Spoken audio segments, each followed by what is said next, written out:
Good evening, everybody. So glad that you could come join us this evening. I'm Jim Edmondson. I'm the chief curator of the Dittrick Museum. And in a kind of a roundabout way, this is actually a reprise of a visit earlier, about 7 years ago, by Professor Lisa Rosner. Lisa and I have known each other in the meetings of the history of medicine, but there's been a convergence of our research and program interests, and so we thought it was appropriate to bring her back again. As a scholar, she has devoted much of her time and work on 18th century and early 19th century Edinburgh, the medical scene there. I think it's brilliant of her to factor your research in that city because it's a wonderful place to visit again and again. And one of those books looked at the students' medical education in the Age of Improvement, Edinburgh Students and Apprentices, 1760 to 1826. That was out of her dissertation. And then she produced a book, which I'm embarrassed to say I have not read, The Most Beautiful Man in Existence, The Scandalous Life of Alexander Lesassier. And the one that has caught most people's attention, perhaps because of the long name, is The Anatomy Murders, being the true yet spectacular history of Edinburgh's notorious Burke and Hare and of the man of science who abetted them in the commission of their most heinous crimes, which is the 1828 story of serial murder involving a medical professor who bought the bodies and to disadvantaged people who needed to earn some money and found that they could snuff people and sell them to the professor, and it led to the Anatomy Act in 1828. And in more recent years, she's built upon these topics in an electronic way, and that's why we wanted to have her come back and speak about that. And I am going to turn the mic over to Brandy Scalace, who's working with a lot of the digital initiatives here at the Dittrick, and she'll make a connection between the two for you. And so I will. Hello, my name is Brandy Scalace, and as you know, we are really, really excited to have Lisa here tonight. If you are an 18th century scholar, and I am one, then she's sort of one of your heroes. It's nice to have your hero to come and hang out with you. The Burke and Hare murders are fascinating, and her work with them is fascinating. But more importantly, the way people get to them. As a matter of fact, if you asked the average person who was interested in Burke and Hare where they got their information from, chances are they got it online, and I would say probably from Lisa. The digital world is easy to access. Now, that depends on how familiar you are with technology, but the great thing about the digital world is that you can access it from anywhere.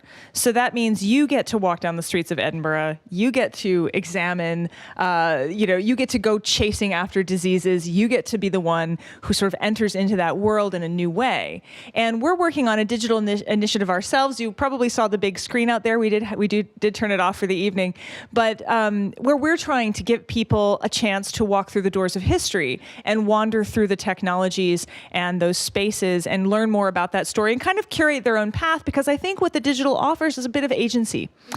And that agency and that activity is really, really important and frankly invaluable to the understanding of the way history works. So I have been deeply influenced by a lot of the things that Lisa has been doing. I have played prototypes of the game and reviewed them, and they were great.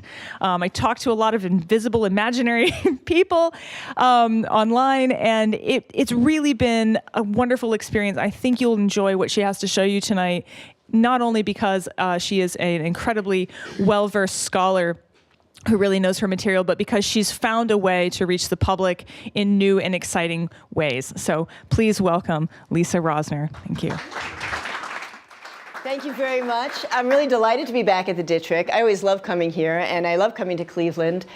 People ask me, why do you love coming to Cleveland? I say the people are so nice, and the restaurants are so great.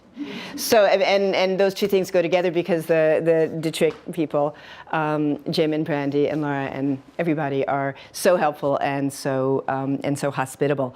So what I'm going to do today, I just finished a project which is, it's a book. It's called Vaccination and Its Critics. a documentary and reference guide, which was very interesting.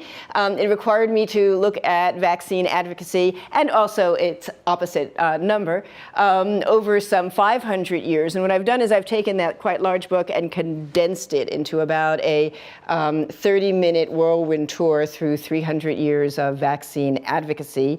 I'm going to have to apologize in advance. I do have to read good sections from this. Otherwise, I will just talk and not get through in a half hour. So if I start burying my head in my paper, it's really for your for your advantage. And then once I've done that, I'm going to give you a kind of a taste. We're going to do an interactive demo version of the game, the digital game that we've been working on in the early history of vaccination called the Pox Hunter. And if you want to see a bit more about that, I'll do that during the question and answer period. But I'm going to start with Lady Mary Wortley Montagu. Well, actually, I guess I'm going to start really with a little bit about vaccination and why we need a talk called on the history of vaccine advocacy, why we even need vaccine advocacy. Vaccination is one of the miracles of modern public health and safety. Together with those two other miracles, clean water and pure food, it has shaped modern expectations that we can live safe from epidemic diseases, from deadly infectious diseases, have children and watch them grow, and live ourselves to see their children and grandchildren and great-grandchildren.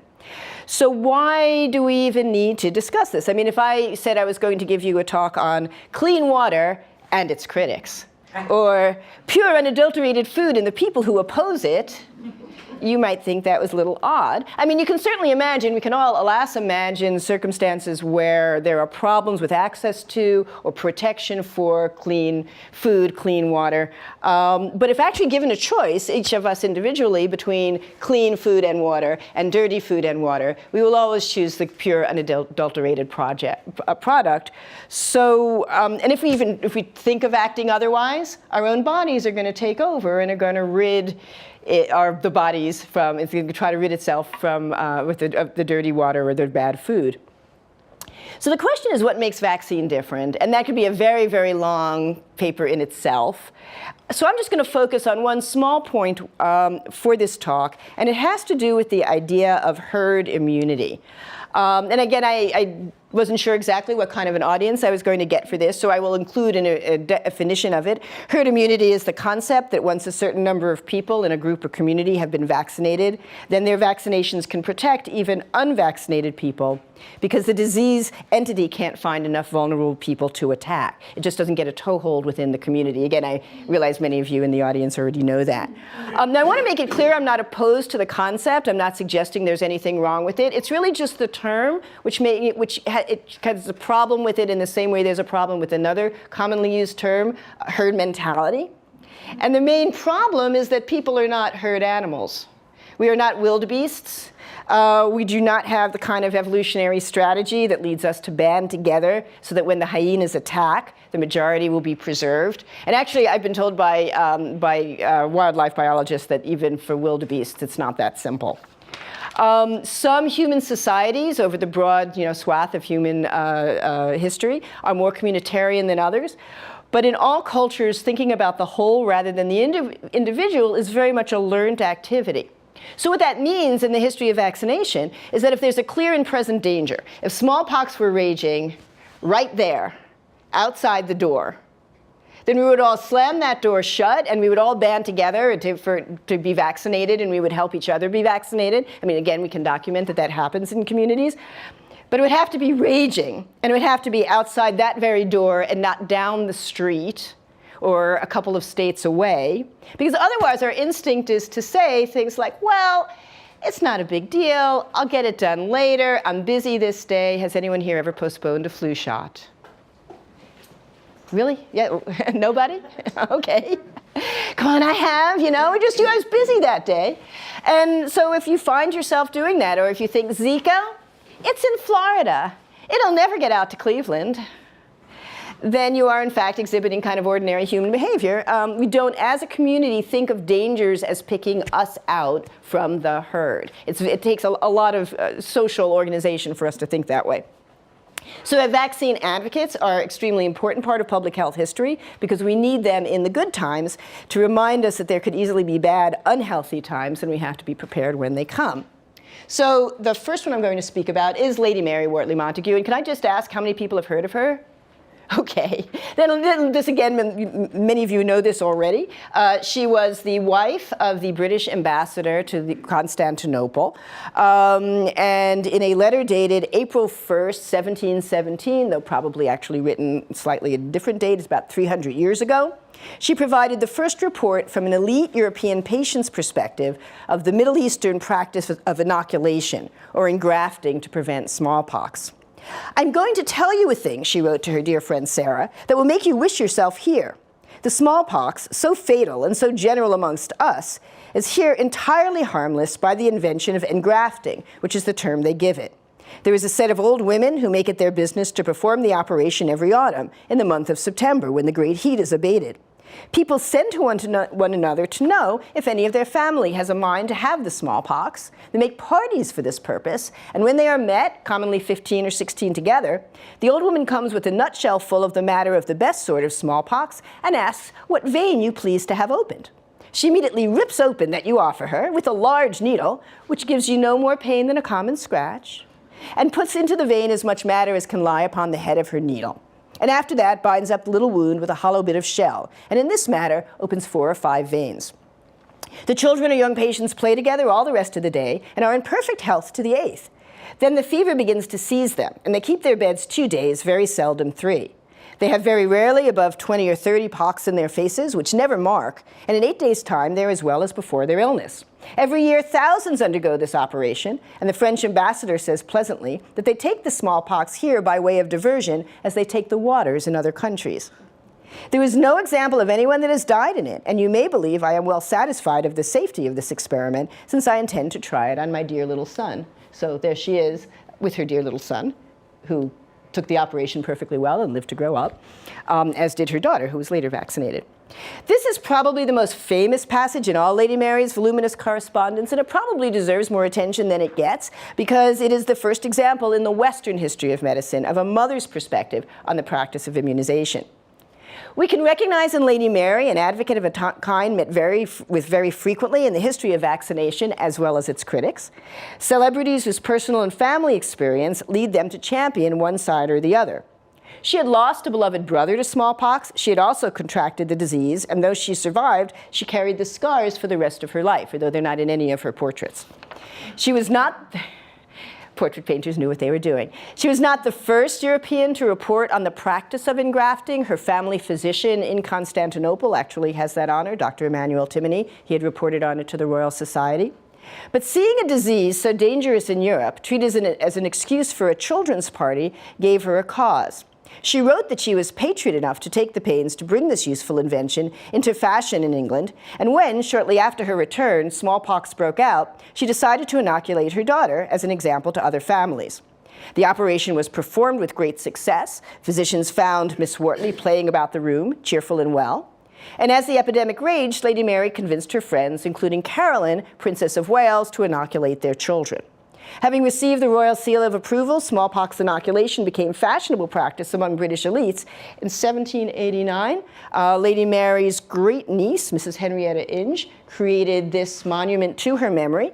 And one of the things that she said, that Mrs. Inge said, is that she herself, her life, she felt, had been preserved by the practice of inoculation. Well, smallpox inoculation, as the new practice came to be called, had spread throughout Europe and the American colonies by the middle of the 18th century, so by the 1750s. But it had a major problem. Smallpox, whether caught naturally as part of an outbreak or deliberately engrafted, was highly contagious. Even if children were not themselves much affected by the process, they could still spread the disease in its deadly form to other people.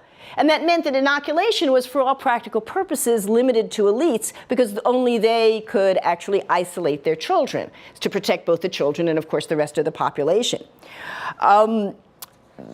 When doctors and community leaders advocated for more widespread inoculation, especially among the poor, they ran headlong into the problem that it was impossible to keep inoculated children away from other people. The smallpox escaped into the wider community. And there are many, many mid-century medical writings where doctors say, why can't these mothers listen to us when we tell them they need to keep their children isolated?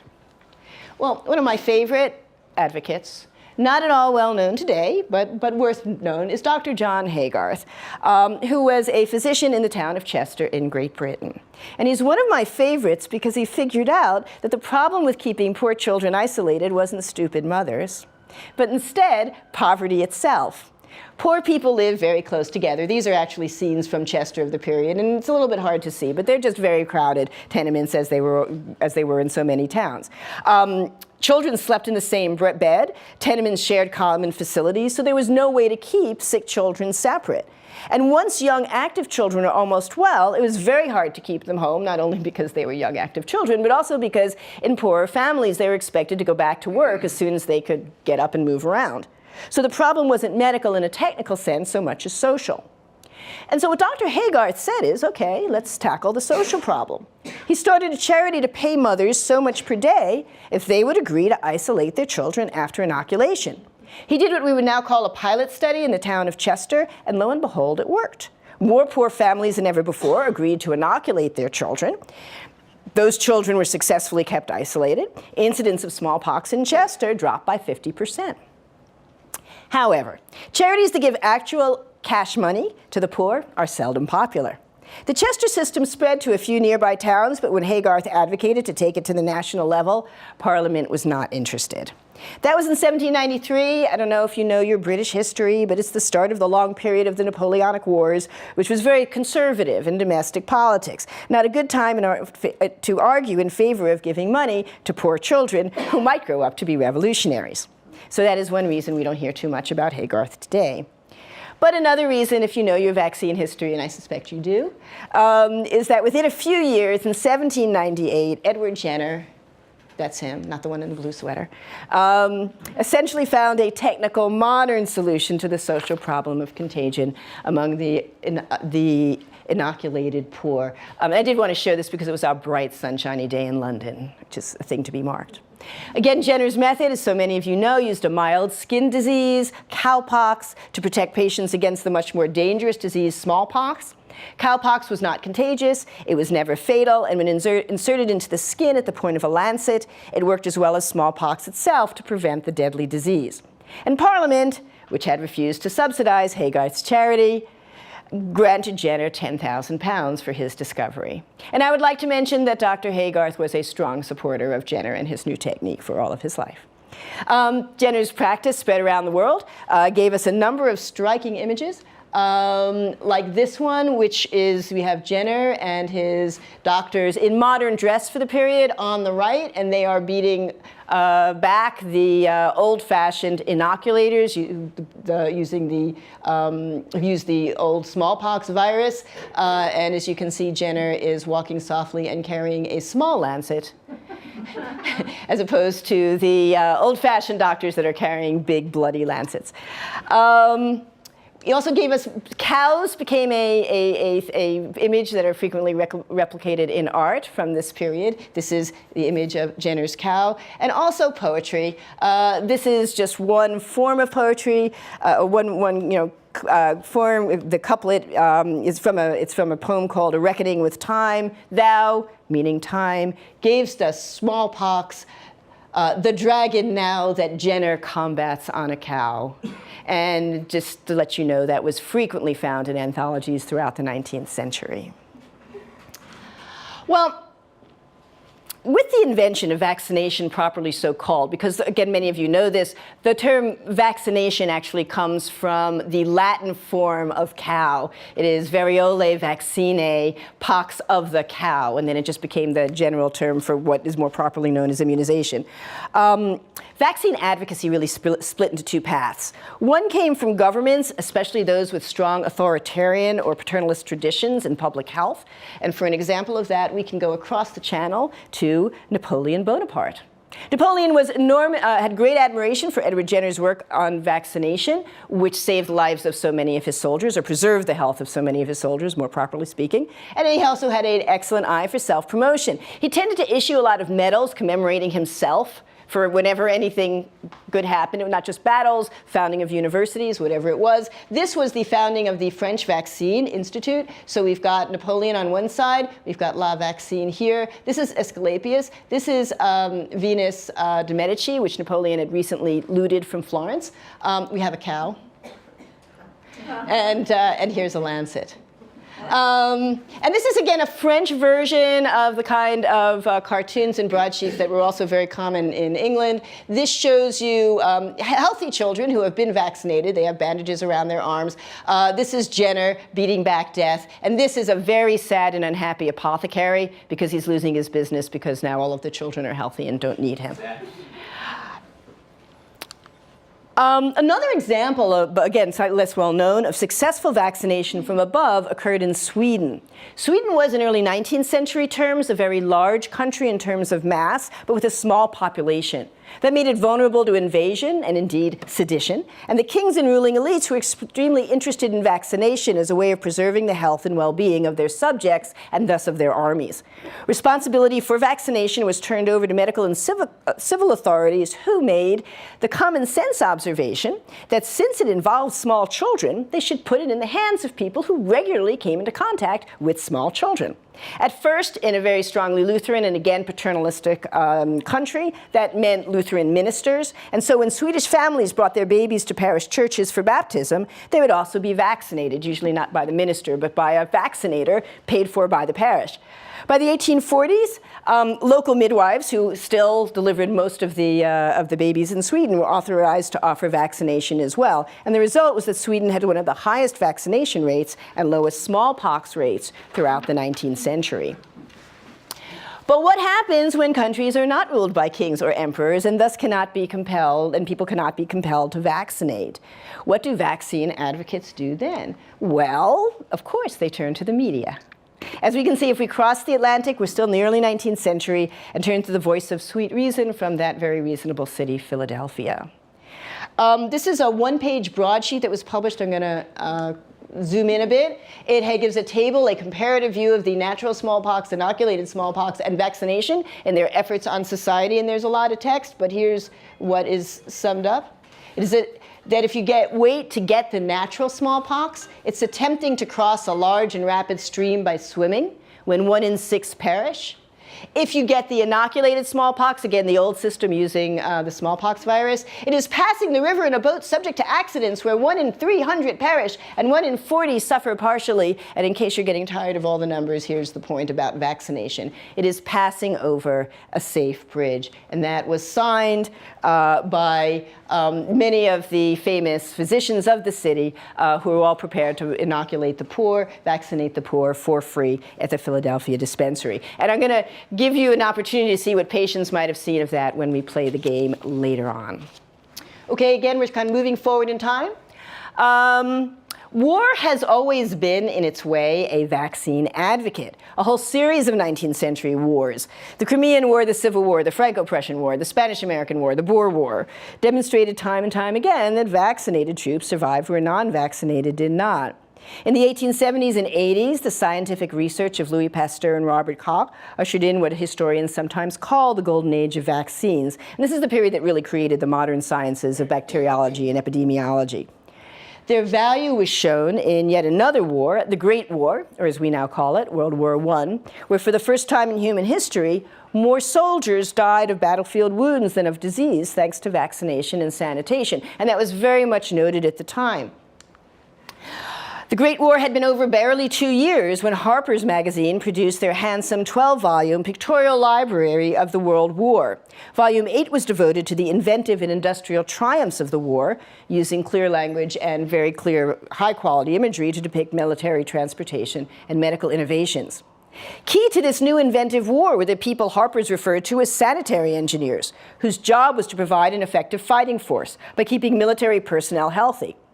In an article called Keeping the Army Fit, the author noted that in the days when contagious disease was looked upon as a scourge from God or a visitation from the devil, it would hardly have been considered fair to hold the doctor responsible for the health of the army. But in the new, technologically sophisticated 20th century, that was exactly the responsibility of the army surgeon. The agency through which the army surgeon meets and defeats disease, noted the magazine, is of course inoculation. He makes a better showing than the surgeon in civil life only because of his greater power to learn correctly all pertinent facts and his greater authority to deal with his patients. This is amply illustrated by the record of the British Army.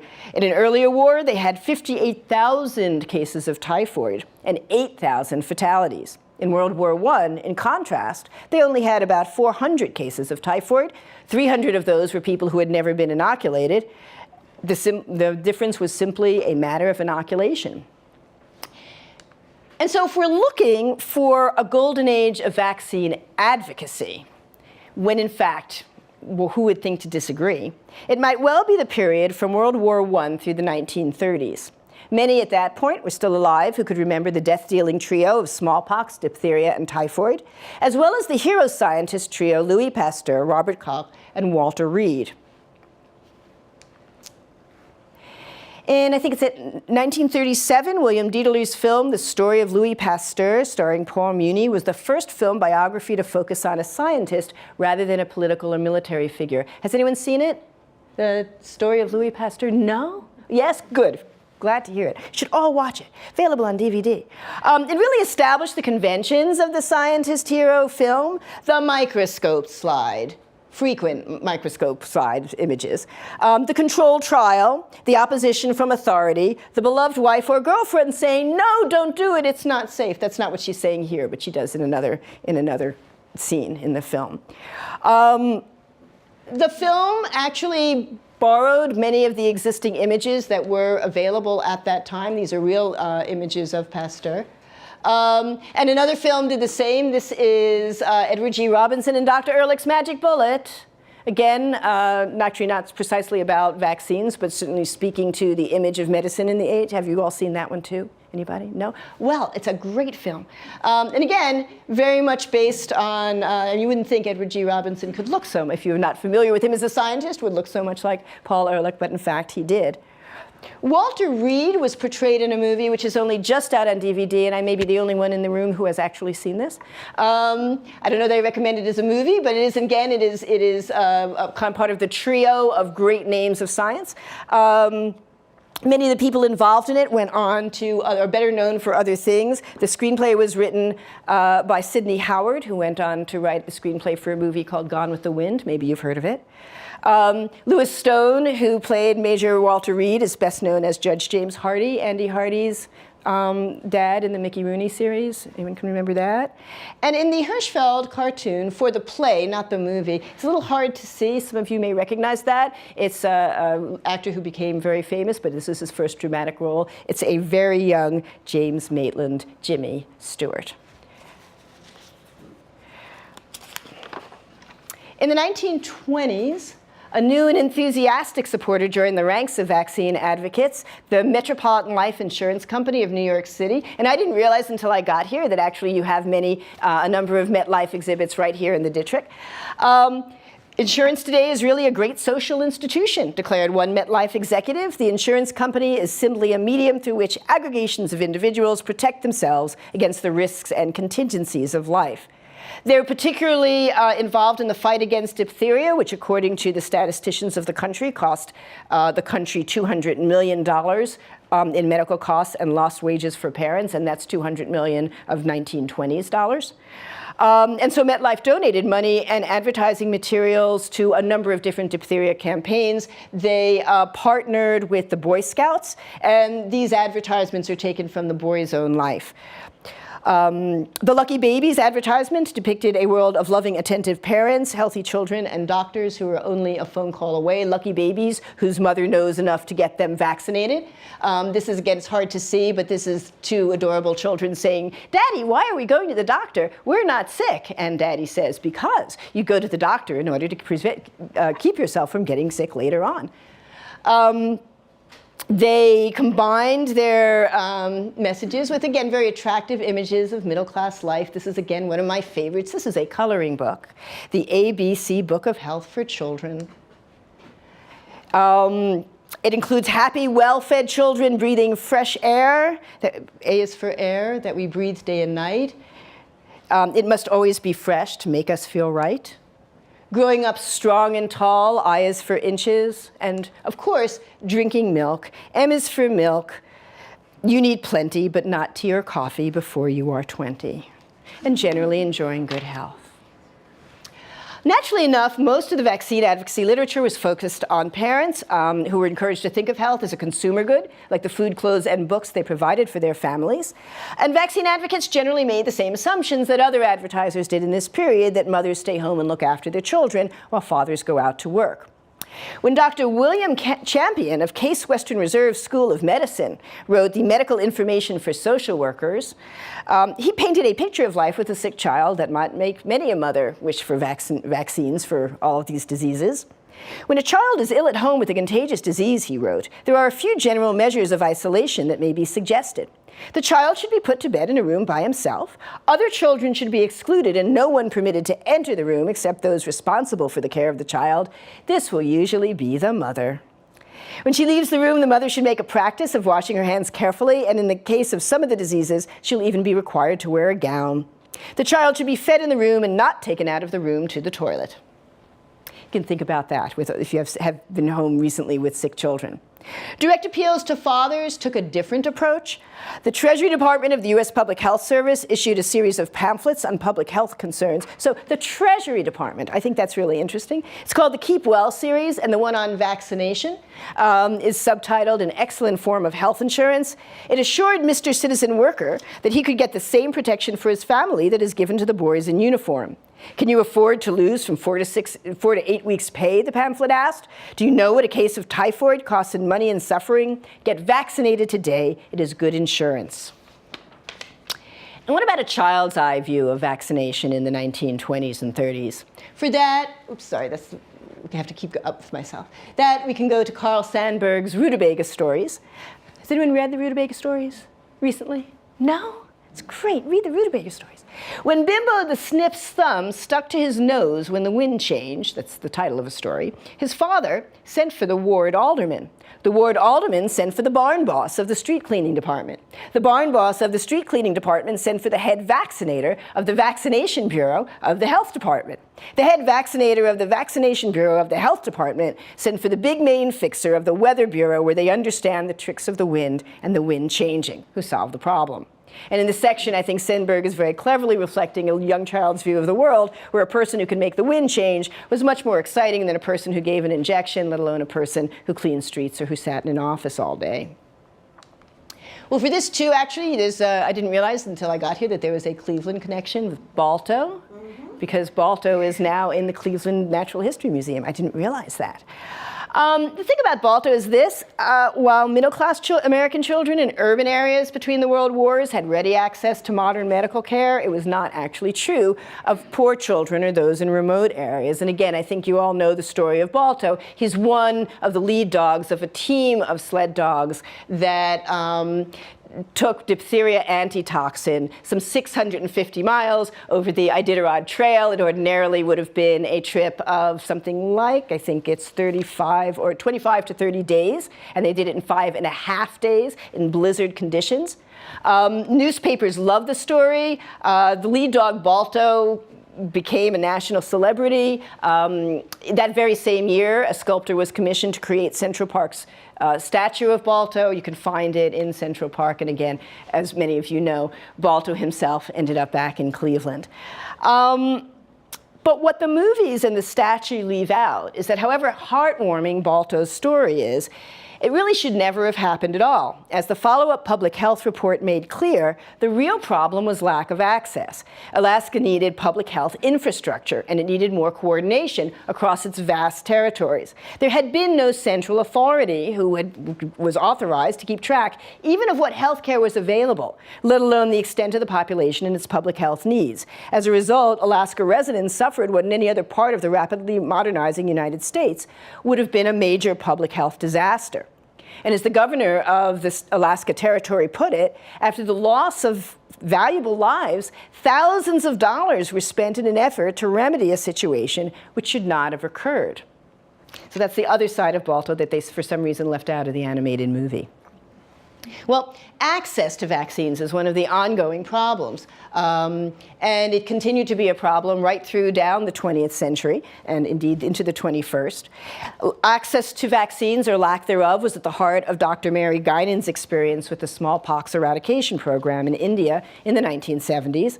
Dr. Guinan, like Balto, has been featured in a film, in her case, and the band played on. Have any of you seen that? Again, it's a film that I very much recommend. She really hated the way she was portrayed. She said they have no idea how to portray a woman scientist. She's a soft-spoken woman who bakes a cake. That's not what we do. And she actually is, in fact, she is a real person. This is what she looked like during the smallpox eradication. Here she is now. She's the founding dean of the School of Public Health at UNLV. Her job in India was to vaccinate families and then monitor them, generally in remote villages. And often she relied on local residents to help her get from place to place, as she explained in an interview and also more recently in a book. We had problems traversing the rivers. They were just rivers that cut across the entire area. And the only way to get across was a boat, a camel, or an elephant. So there were always camel drivers, and we would just wait until a camel came along. But they were often, and she would try to rent them, but they were often hard to rent because they were being used to carry other things. And if the camel brought them along, then they'd cross. And then she said, how I got back from the other side, we'd hope another camel would come, or somebody would show up with a rowboat and would row us across, and we'd pay them to take us across. So one day when she was working in the village, one of the local landowners, Raj Saab, is the name that she had for him. She never knew his full name, came up to her and said he was really inspired by the work that her team was doing, and he wanted to help. And so what he wanted to do was to give her an elephant so that she could get across the river. So she said, I got this elephant. I mean, elephants swim and they're wonderful. This is not Dr. Guinan, by the way, on the elephant, but it's the only picture I could get of elephants swimming. Elephants swim and they're wonderful. Camels are nasty and they want to bite you. And in fact, she was bit a couple of times. It's really difficult getting on a camel. The elephant was very sweet, and there was an elephant driver. And he said to me, when the elephant swims across the river, he'll take you up in his trunk so that you won't get wet. And she said, no, I'm not doing that. I'll get wet. It's okay if I get wet.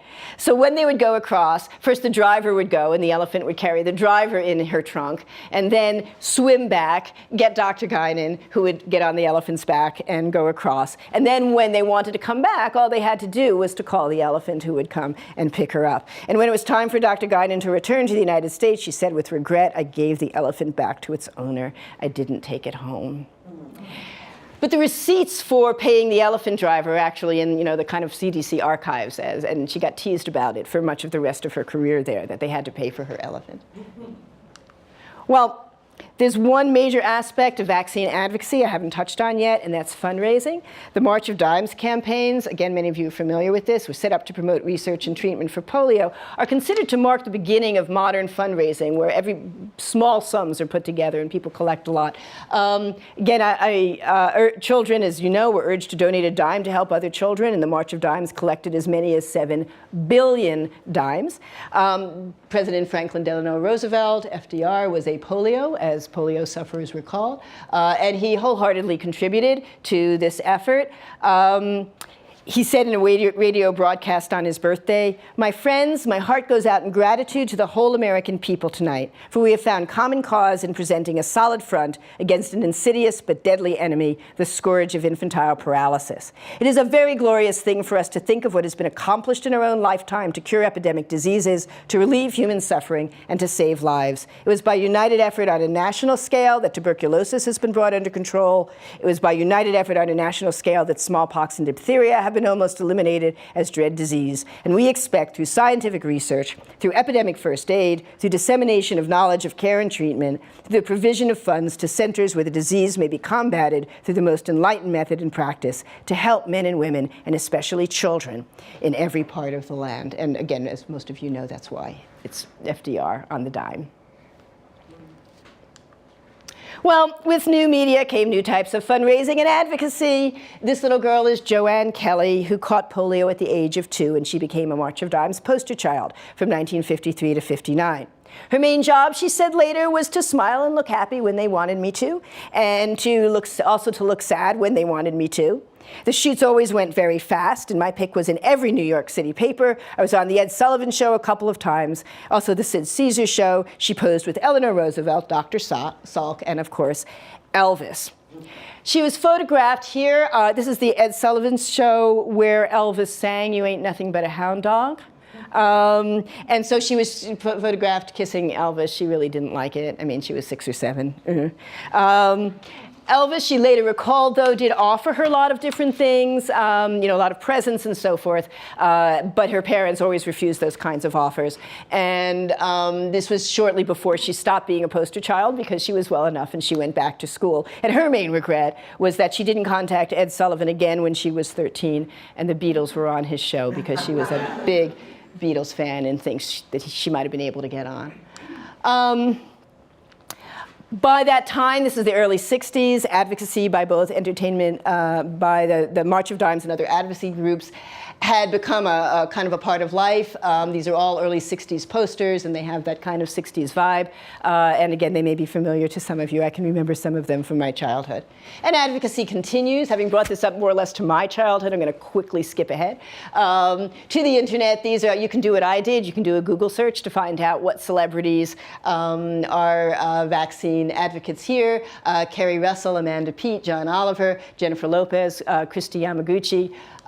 There are also a number of websites that all particularly promote the point of view of concerned parents, particularly moms. And so I think that both from the celebrity point of view and the concerned mom point of view, Lady Mary's legacy is alive and well 300 years later. Okay, I think that's the whirlwind tour. You all got that, right? Great, so now you have your quiz. This is again, this is not really the full game. I can show you that later on. This is an interactive game. But I want to emphasize what we, let's see if it comes up now, if the technology works.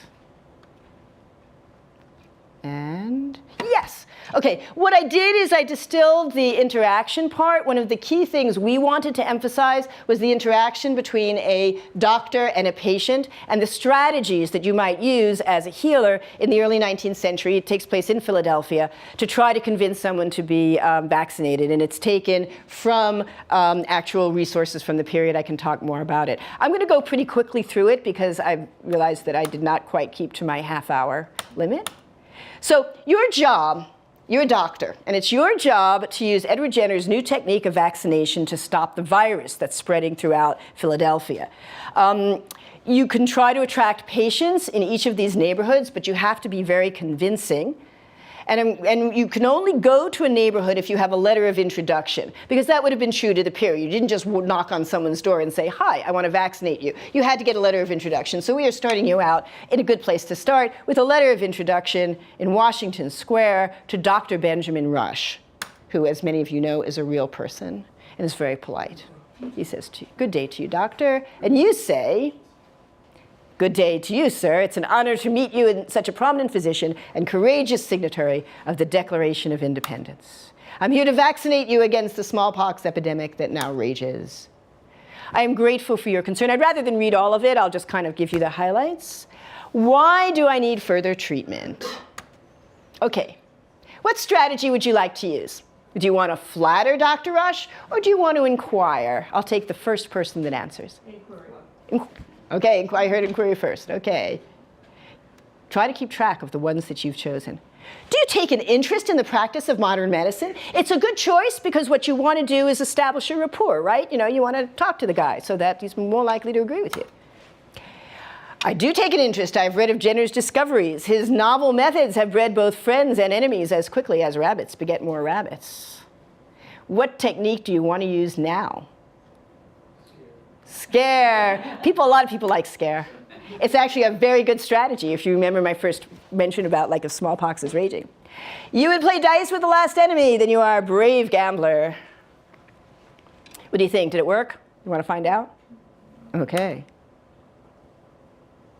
I'm willing to have the scratch, and I will recommend it to my associates.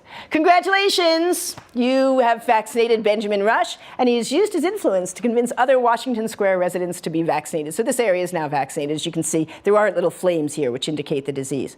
The neighborhood is safe, and he's given you letters of introduction for the other old city neighborhoods, Old City North, Old City South. Which one would you like to go to? Just choose. You could try Society Hill, but you don't have a letter of recommendation here, so I'll show you what happens. You don't have enough professional recognition to visit Society Hill. Try again when you've vaccinated more patients. You got to go where your letters of recommendation are. You can't go anywhere else. Old City North. I think you said that exactly the same amount of time. Which one? Should I try South first? Sure. Okay. Okay, this is another real person. This is Reverend Richard Allen, who was the founder of the African Methodist Episcopal Church and was a very important leader, religious and social leader in his congregation. So once again, you're asking him to be if he will agree to be vaccinated. To a great extent, we tried to use the language that we thought was appropriate for the period. Benjamin Rush wrote a lot. It's easy, on vaccination. It's easy to use his language. Richard Allen seems to have supported it, but didn't actually write stuff. So we had to, again, use various sources, and I can explain some of that. Okay, what strategy do you want? Reason or flatter? Reason. Should we try flatter? Okay.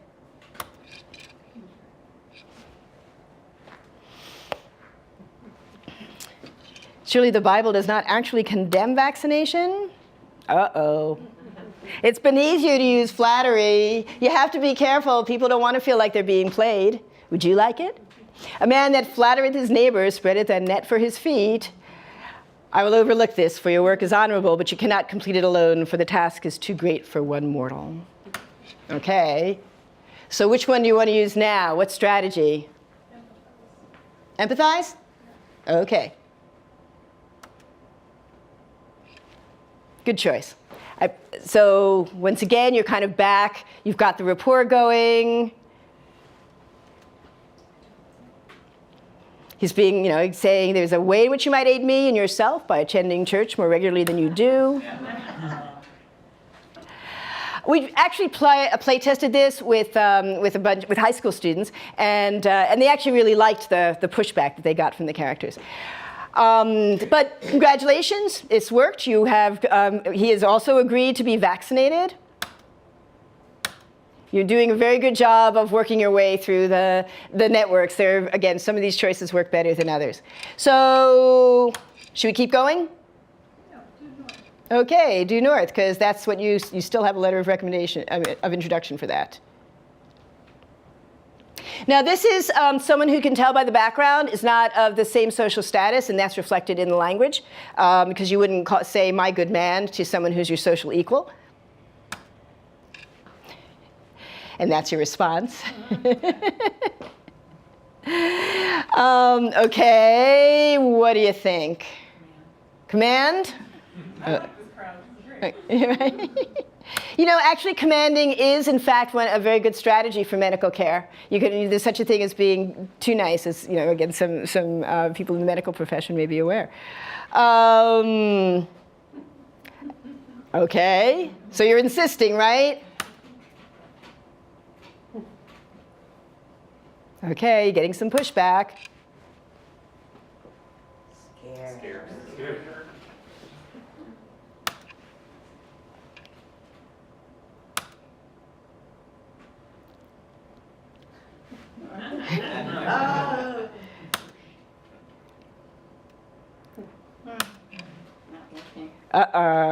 Scare is a risky tactic. It can work really well, but it also can turn people off completely. So, sorry, got to try again.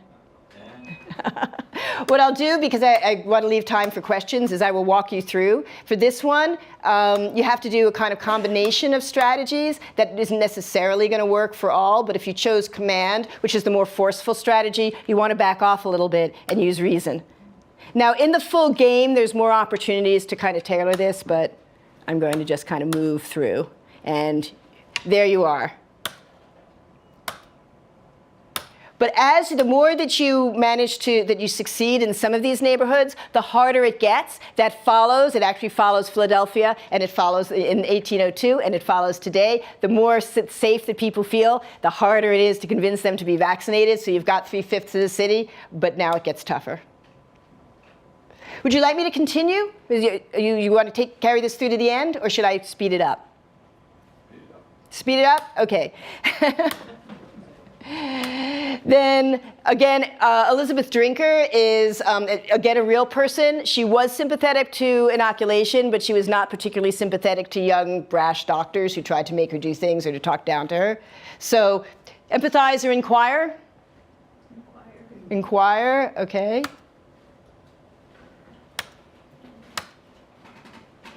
And I will just tell you that jokes are always risky. If you didn't know that. So we could try it, but it would send us back to the beginning. I'm just going to go straight to referral. Referral, again, is a very powerful strategy. If you can find someone that people trust. And in the full game, that person is Thomas Jefferson, but I didn't have time to do that. OK. So now you've got 4/5, and this is your last, and this is the hardest. And and let's see if you can figure out the last sets of strategies. Dr. Singerly, who is not a real person. And is he a sympathetic person? No, exactly. And actually, it was true that people spread reports that if you got vaccinated, then cow hair developed, and that you developed kind of like a cow-like face and horns. There was a lot of fake news, actually. That's its own talk. I mean, and there was the Breitbart of its day. So, okay. So again, because he is, do you want to take a guess which is the more powerful strategy in this area? Flattery. Actually, you would think flattery. It's referral. Again, try to get other people to convince him. Flattery might be a way of getting around someone who you think is a little bit sympathetic, but if they're outright against you, then, you know. So you're pulling out your top guns. The Royal Society of Physicians, all the big names you can think of. It's not working. He really doesn't like vaccination. Scare. Very good.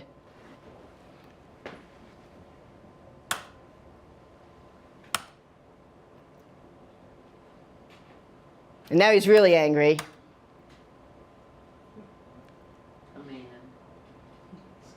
It's scare. Again, this is a sort of a potted version of it. There's more options in the actual prototype. So, but these are the strongest arguments we can think of. And when smallpox kills your patients, I will relate this conversation to their grieving relatives. That is actually not taken from the actual sources. That's if people said things like that, they didn't write it down. If it means I shall not see your face again, I will roll up my sleeve and recommend you to my connections in the neighborhood. And there it is. Congratulations. You've saved the city. Okay. And so that is an example of the way that you can use the games to try to get some of the lessons of history that I put in the first 30 minutes of the talk. And one of the things we found when we tried it out, when we place tested it with with high school students, is that it worked very well. They got the point. They said, gee, convincing people was hard. People got angry. You had to use different strategies. If you didn't get it right the first time, you had to go back. And vaccination hurt. So we thought that all of those lessons were very well encapsulated in our game. Thank you very much. I want to leave some time for questions, and thank you very much for your attention. And maybe I'll wait and say, if you want to see the full game, it takes a while to load, so I'll maybe wait until afterwards if any of you have time. So I'm sorry, what question? Oh, and can I ask that you use the mic for? Yes, we're going to have to use the microphone because we are recording. So even though it looks like it's not doing anything, I promise it's not just a prop. Okay, so actually, not for me, but for everyone else. So yeah. I will be the runner. So yes. Oh yes. Okay. And actually, if you want to stand up. Sure. I enjoyed the talk a lot, and I wanted to ask you something. This is going to come out of left field a little bit. That this is part of the Cleveland Humanities Festival where the theme is immigration. Mm-hmm. And so I was just wondering if you could say anything at all about the connection between the history of vaccination advocacy and immigration, because I can imagine there are a lot of small and big stories to be told about that you might know some of them. There actually are a lot of small and big stories. This talk, we set it up a year ago, and I didn't know what the theme of the Humanities festival was going to be, so that's why I didn't touch on immigration, but I'm glad to do it now. Immigration has played, in my view, an ambiguous role in the history of vaccine advocacy, because although certainly it has led to a lot of advocacy, it has often done so in terms that we do not find acceptable today. On a very straightforward level, whenever you have more people coming into an area who are not vaccinated, then they create a pool of people who are at risk for the disease. And one of the big things in the historical period that I know best, which is the 18th and the 19th century, one of the big things that helped in the decline of smallpox was simply that the number of people coming into the area was comparatively, if it was comparatively small, it could be easily absorbed by the community. But anytime those people then spread, anytime anyone with smallpox or at risk for smallpox spread, then the disease spread with them. And the American Revolution, which was before Jenner's vaccination, but where the Lady Mary's smallpox inoculation was used, spread smallpox like wildfire. In Philadelphia, members of the Continental Congress were inoculated, but then they did not keep to their rooms because it was hot. Some of you know it's hot. So they went abroad, and almost certainly they spread the disease themselves. Soldiers were inoculated, and again, that spread the disease. The series of wars that spread across the country as the United States armies moved, as they came into contact with the Native American population, all of that, I mean, that is immigration and emigration out, and it spread the disease like wildfire. So that is, it is one of the movements of peoples has always been the spread of disease from one place to another. Now, and the part of that was then very strict immigration controls. Many immigrants to the United States were essentially strip searched, searched for lice, because in the 1920s in particular, that was one of the concerns was where typhus was coming in from immigrants. There's a whole batch of rhetoric talking about immigrants as inevitable carriers of disease, whether or not they were from a place that had any disease or whether they were coming to a place where there were already existing pools of disease. It was always assumed that immigrants were by their habits, by their food, by the kind of food they like to eat, like if they like tomato sauce. That was like one of the things that could, that could breed disease. So that it has. There is a kind of an underlying biology that says that where people move, so too move their diseases. Where one group of people move, when Europeans immigrated to the landmass of North and South America, they brought diseases with them. But then there's also the political rhetoric that automatically equates anybody coming from some foreign country with disease carriers, sexual immorality, political revolution, sedition. And that would be its own talk. And would actually be a very interesting game as well. I mean, it'd be very interesting if we hadn't said it in Philadelphia in 1802, but if we had done it in some of the more politically charged times. That would be, 1920s in its own way. It could have been a very different story. Actually, don't we have a picture of Asiatic cholera supposedly right. coming over on a boat when in fact your cholera is spread through not that way. Yeah. Right. And it's, and even just calling it Asiatic cholera as though there was not indigenous cholera. I believe in the picture it's a skeleton wearing a fez. So, Yeah. All right, Nick, other questions? I was just going to comment that the Public Health Service for a long time has its Foreign Quarantine Bureau, which keeps track of these kinds of things. And one of the major diseases always has been tuberculosis, for which you don't really have an effective vaccine. But and then smallpox at one point, I was involved with when there was an epidemic of smallpox, an outbreak of smallpox around the Hajj in Mecca. And then people coming back through one of the Eastern European countries, I think, coming into the U.S. So there was a very active program then. Some of us went to the major airports and set up a screening program for people with recent-looking scars. One of the things about smallpox, which was very good, was on a darker skin, the scab, when the scabs come off, the scars remain, and they're light pigmented or depigmented for up to a year or so afterward. So you can tell by looking at the face of people in a group whether within the last year smallpox has come through that particular one. So that's one of the techniques that was used with that. But the Bureau of Foreign Quarantine is still active, I believe, and is one of the standard branches of public health service. Yeah. Actually, so quarantine, again, has its own sort of health history. I was privileged to go to a conference in Malta, which was on the history of Mediterranean quarantine. And one of the things that gave Malta an advantage in controlling disease was the fact that it is an island. And you could not land on it. And if there was any illness of any sort on your ship, you either had to stay out of the harbor altogether, or you had to land at the lazaretto. And I mean, and if people tried to swim across, because it was perfectly swimmable, would be shot.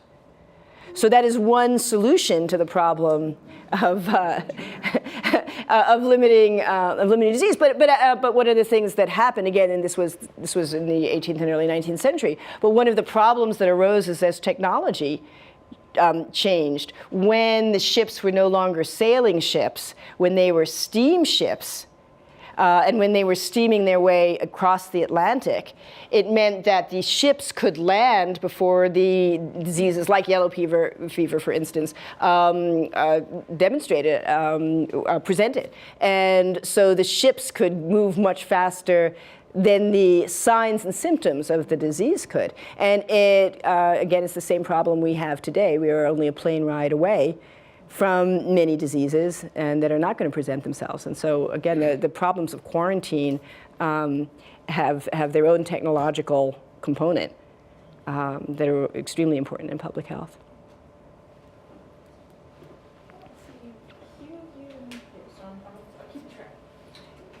I wonder, thank you for the talk. I wonder if you'd give us a bit more history of the word vaccination. Sure. It's more modern word, I would say, immunization. Right. And any conversation between the two and the politics of that. It's actually interesting to me. It's my impression that immunization, although the more correct term, because it is referencing what you're doing, which is that you are creating an immune response, is something that just hasn't caught on in the public image. And again, one of the things I'm very interested in is public perceptions.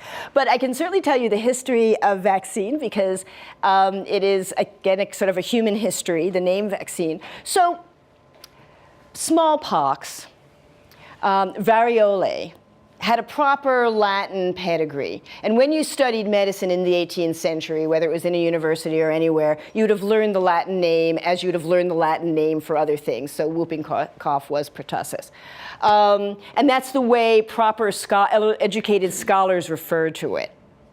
Now, when Jenner became interested in cowpox, he wasn't the first person to discover that cowpox could prevent smallpox. What he did, what I think is what's really brilliant, was that he saw cowpox. Ordinarily, if you were a dairymaid, you just got it on your hands. I mean, it was a skin rash. And he said, well, let's try injecting it in the same process, basically what Lady Mary described, that is, put it on a lancet and put it in the arm and see what happens. But cowpox was not an upper-class disease. I mean, it wasn't a disease that anyone wanted to study. It didn't have a Latin name.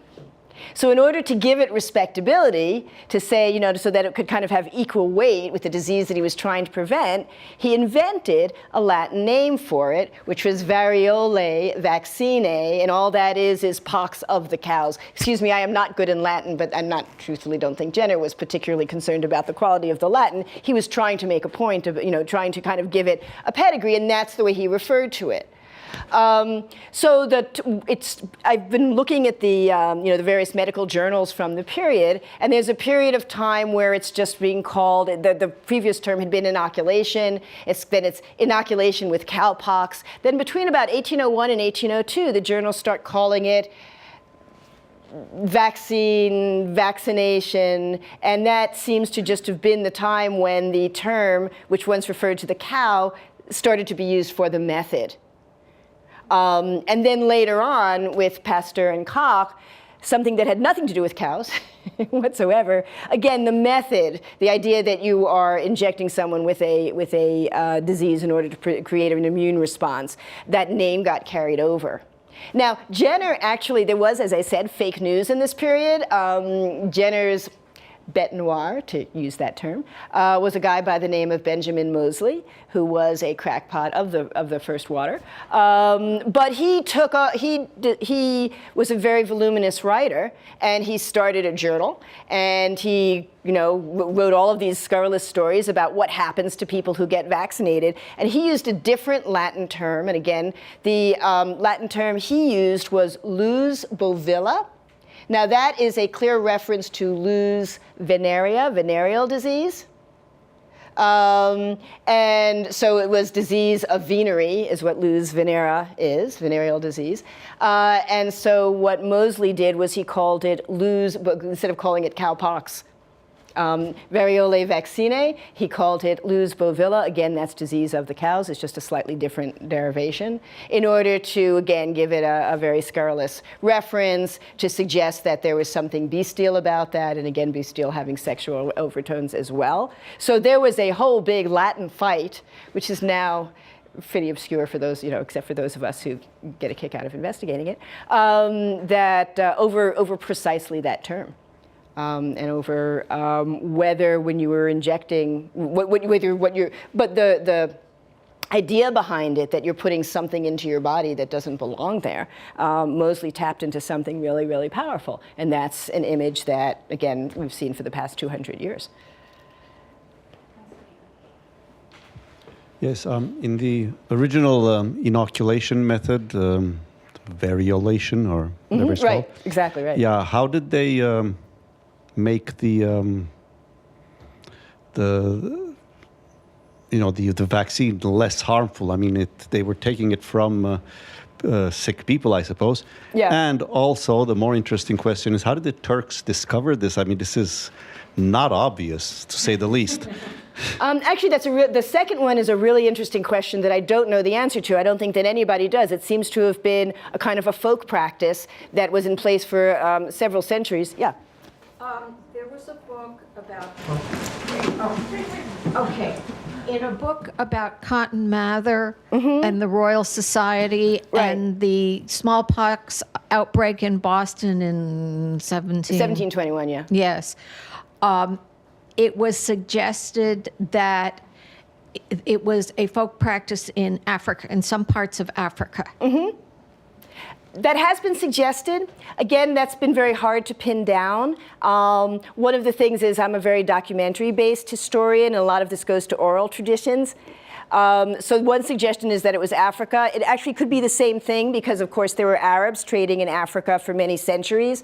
So it seems to have been some folk practice, and that is as much as I can say. I think probably a specialist in Turkish or Islamic history would be better able to answer that.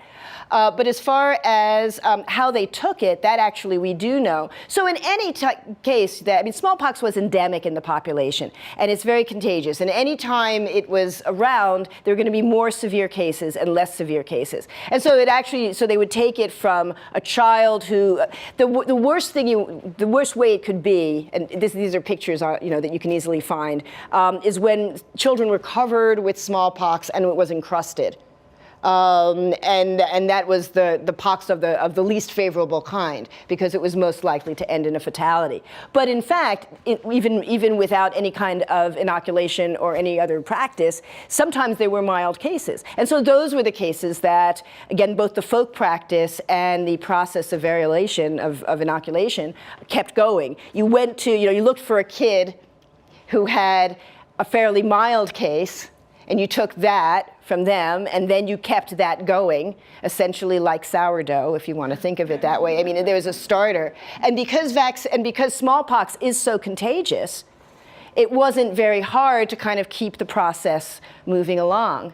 Now, can I have one story to add to that? It's just because, so one of the problems that hit with vaccination, with cowpox is not that contagious, and it just dries up and goes away. So unless you collected that cowpox matter, you had to sort of harvest it at exactly the right time, you weren't going to get it. And again, you couldn't just sort of induce it in people and expect it to keep going. And so one of the real problems, there were all kinds of mechanisms for trying to preserve it in, a glass vial or on a string, and it just was very hard even to get it to cross the Atlantic. So the King of Spain, or his advisors, had this great idea. He wanted to vaccinate his entire dominions, which went around the world. So he took some 20 orphans, vaccinated and put them on board a ship that went around the world, and vaccinated the first one, and then waited, the 8 days, and vaccinated the next one, and vaccinated the next one, so as to keep the vaccine matter going across the Atlantic. And then when it got to, I think it was Mexico, collected more orphans, and continued on the travel around the world. And it's interesting because if you read about this now, it's a very well-known case, and if you read about it in Wikipedia or even some scholarly books, they'll say, wasn't this an enlightened idea? Okay, it is an enlightened idea in a sense. The mechanism worked. We certainly hope those children survived and that they were well rewarded by the Spanish crown. But it says something about, again, the kind of mechanisms of medicine in the period that you could just assume that you would take a group of children and kind of vaccinate them and as they go around the world. That was what that was their way of serving the king. I'm not sure that counts as vaccine advocacy. Excuse me, I'm sorry. I'm really enjoying your presentation. Thank you. Thank you. It's probably a very naive question, but if they figured out that they could take, the smallpox and, use that as an inoculation, why can't they do that for something like Ebola or Zika? That you can, obviously, I'm not the first person who's thought of it, but it doesn't translate for some reason? It does, no. Actually, smallpox turns out to be, it turns out to be distinctive for many different reasons. The very short version is every vaccine, in order to have any vaccine for any microorganism, any organism, we have to know so much about that organism, and each one is very distinct. I mean, it's like they're not even the same species. They are there, and they have their own things that they, again, so each one, the history of vaccine research is a very, very fascinating thing. And in working on my book, I got the book on vaccines. It's some like 900 pages. It's called Vaccines. And there, many others. Each one is its own very complicated scientific enterprise. The thing about smallpox is actually comes up because the same question has been asked about eradication. If we can eradicate smallpox, why is it so hard to eradicate polio? Why is it so hard to eradicate these other diseases? And part of the answer is, again, we didn't know this with smallpox, but it's easy. It is, first of all, when you get it, you're not really contagious until the pox appear. Once they appear, you are really, really, really sick. I mean, so that it's hard to get up and move around. I mean, you are just really, really sick. The immunization is, it has, a remarkable success rate. Once again, the smallpox eradication people figured out that you didn't need to vaccinate everybody. You just need to vaccinate, let's say, people in a sort of a circle. So if I was vaccinating you, I would also have to do everybody in your circle, let's say, but not everybody in the room, so that it was very cost effective. The vaccine was not controversial, as was the problem with polio. So the answer is, There are 1,001 reasons why it's hard to develop a vaccine, and maybe only, on the fingers of one hand when it's easy. It's a miracle of modern healthcare and public health strategy. I really want to emphasize that. The fact that we can stand here and talk about the number of vaccines we have is just an amazing tribute to many doctors, many patients, many public health people, many advocates. We have time for one more question. And so let's see. I know there were some other hands that I may have missed. So who's got one that maybe hasn't had a chance to ask? Who's got one who has? Awesome. I was just going to comment on, I think this is just good fortune in a way that smallpox has the scabs. And you can take the scabs, which is what is used. And in Africa, for instance, there was a cult religious type thing. When things got slow, you could start another epidemic, and that meant that the shaman, whoever else was involved, would have another set of business to go on. And it was just good fortune that somebody noticed that the milkmaid who touched the udder of the cow contracted it on the hands. And then the term vaccine, coming from vacus, the cow, was specific to smallpox, using cowpox vaccine. And then you had to propagate that in cows for a long time until you finally developed the tissue culture techniques that you could work with. And then the big vaccination, eradication thing came along when the freeze-dried techniques became available. But getting on into the concept of immunization, making someone immune to a specific disease. Once the vaccinia virus and the smallpox vaccine became available, the term vaccine got generalized into any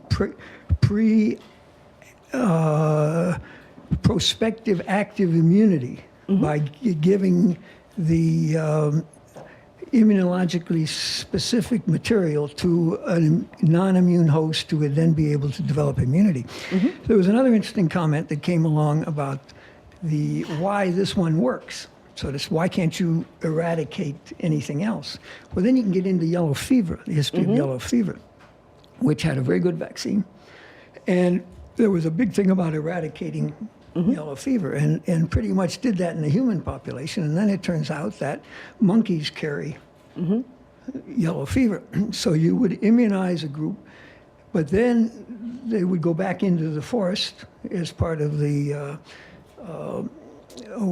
hunting and so on for food, and become bitten by mosquitoes, and that would put yellow fever back in.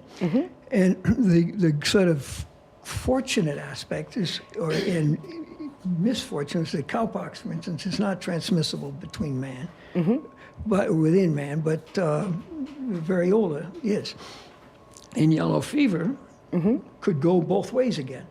Now, there's an interesting thing coming along now, and there is such a thing as monkeypox, which has reappeared in Africa, where you had a very active surveillance after eradication of smallpox. And so far, monkeypox has not shown any transmission from person to person. And so now the parallels you're coming in lately is, if you take the yellow fever experience, is the people going into the forest, and then the mosquitoes now happen to have Ebola virus. And so now you get that introduced, and whether that's been, if man has been susceptible to Ebola for quite a while, no one knows for sure. But it may be that you're into a new area where you have new, non-immune people, and then this virus can take. So this is a fascinating story. Okay. Thank you. So I think this is such good stuff. And we've done things on vaccine before, and I have to say that I'm so glad that you came. And again, I didn't say this at the beginning, but this is, in fact, part of the Cleveland Humanities Festival, which this year is about immigration. And in some ways, what most interests me about the smallpox story that you tell is just how much disease travels. and how much vaccines travel. And that travel goes back and forth, as the gentleman just said, between humans and animals, between humans and humans, between country and country. And so in a way, I do think that this ended up being a really valuable lesson, a valuable time to talk about vaccines, travel, immunization, and immigration. So thank you all, and thank you, Lisa Rosner.